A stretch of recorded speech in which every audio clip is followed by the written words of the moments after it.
Hey there, everyone. How you doing today? As mentioned in our daily financial news on Mondays, we have Mr. Greg Dickerson. How you doing, sir? Doing great, Mike. How are you? I'm doing very well. So one of the questions I get a lot is, hey, I have X. What's the best way to get started? So what we're going to do is we're going to actually rewind the clock and start with the number that I had when I started, right? I turned 7 grand into roughly 200, then that 200 turned into 40. So I started my journey with 40 grand. So let's start with that. So if you were rolling out of bed, you wanted to get started in real estate investing and you had 40 grand to start with, what's the best way to get started? Because that's usually the questions I get. Any thoughts? Yeah, well, first and foremost, educate yourself. So you're going to want to spend a little bit of that on educating yourself on courses like, books like Michael's book, courses like he has, courses like I have. They're very cheap. So Mhm. educate yourself, understand what you're doing. And then you want to pick a strategy because you're going to be limited with $40,000 and Yep. get after it. And then understand what that strategy is. If you want to invest it in a Grant Cardone deal and get, 5% a year, maybe, and then who knows what it'll be worth in 5 years or 7 or 10. You can do that. Mhm. You have to do nothing else, and that'll earn a little extra. For you can do it the way I did it, which was I would use it to flip. Whether it was flipping land, whether it was flipping houses or spec houses, and I grew that nest egg and continued to grow and grow. So the more I made, I'd put it into the next deal. I'd do two deals, things like that. I remember I told a story one time where I had a guy I was doing a remodeling project for. I don't know, the project might have been a total of $200,000, and he paid me, you know, $30 or $40,000 initial deposit.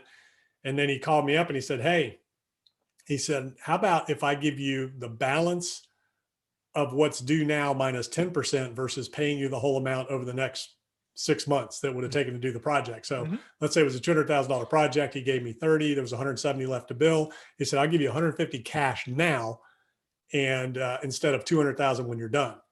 And I was like, and this was at a time when the market was booming, things were going great. And I was like, "I'll take that deal." And the reason I said I'll take that deal was because there was 8 lots that I knew I could take and split that up over deposits on each of those lots to take them down. Wow. Then I turned around and flipped those to other investors, and then I built them houses. So that little investment there ended up making a couple $1 million in a year. Oh, darn. Just a couple mil? That's Yeah. terrible. Yeah. All in one neighborhood on one street. That is amazing. That is amazing. Yeah, it was like the last, I don't know, there was only 30 or 40 lots left in this community, oceanside community. And I went and tied up, 8 or 10 of the lots. I can't remember now how many it was.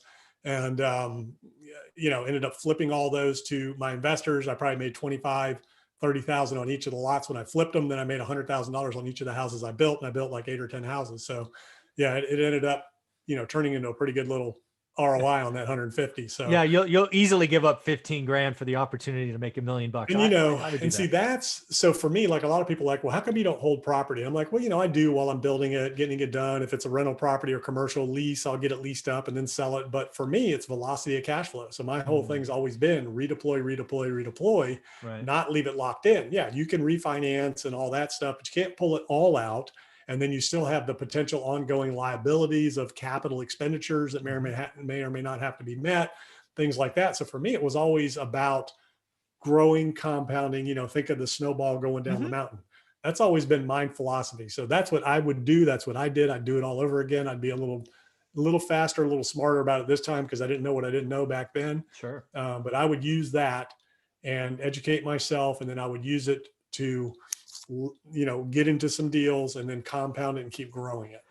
Yeah, I'm curious. I wasn't going to go here before, but I love this example.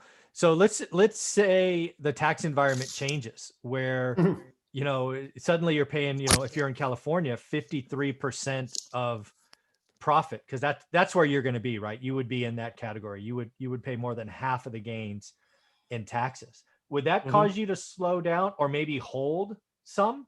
Well, I mean, would that change your philosophy at all, or do you just go, taxes are part of the business? Yeah, it is what it is. As I went Okay. along, it was ordinary income. So Yeah. you just factor that into the cost of doing business, and everybody will. So if 1031 exchanges go away, then people are just going to reduce their transactional volume because there won't be any reason to do a tax exchange if you can't Yep. take advantage of it. So, that will affect, volume of transactions and type of transactions. But ultimately, as taxes go up, prices will come down. So that's a deflationary measure in and of itself, and you just factor in the cost of doing business. The analogy I always use is if you told Jeff Bezos that he was going to have to pay twice the tax that he does now, 10 years from now, and he's got $1 trillion company, you think he'd still keep going? Yeah, no, you're right. Fair enough. I was just curious. Yeah. So one of the things that I get on this topic is, if you have 40 grand and that's what you have to invest. My question really is up front. Well, what could you have in a year? Right. Cause I Mm-hmm. want you to get your money right. Right. If you're living so close to your, you make 100 and you spend 100 and all you'll ever have is that 40 grand, there's a different answer versus, hey, you know what? I got 40 grand now, but I'm going to, I have a disposable income of 10K a year. So that's going to keep going. That's one of the things I like to find out early in those conversations, because that just means you can take different risks, right? Mm-hmm. One of the things I did early on with the 40K, because I knew that I was going to whack expenses so I could buy more and manage the ups and downs. I bought junkers, right? Because I knew I was going to have investments. Hey, something broke. Oh well, I can take that off my income. But if you only ever had 40 grand and that's all you're ever going to have, it's a very different. Because you have to have That's your where you want emergency to and stuff. arbitrage. You want to get in and get out. If that's all you've got and you have, you're spending 100% of your income, you have zero disposable income and all you have is 40 to invest. You want to get in and get out, but you got to be smart. You got to make sure that you know what you're doing and you have margin.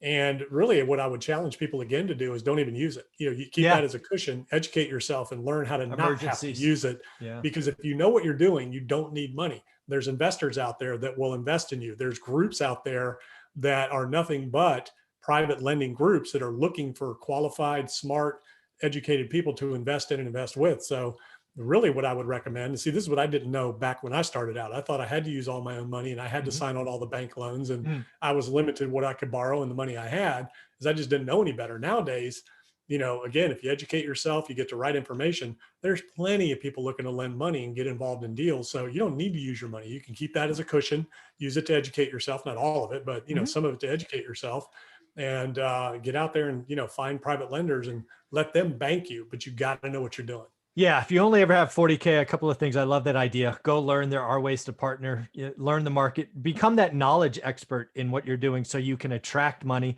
And also if that's ever you're going to have, don't ever go all in. Don't ever deplete your bank account because real estate has a nasty habit of kind of surprising you with emergency costs that if you get caught with nothing, you could lose it all.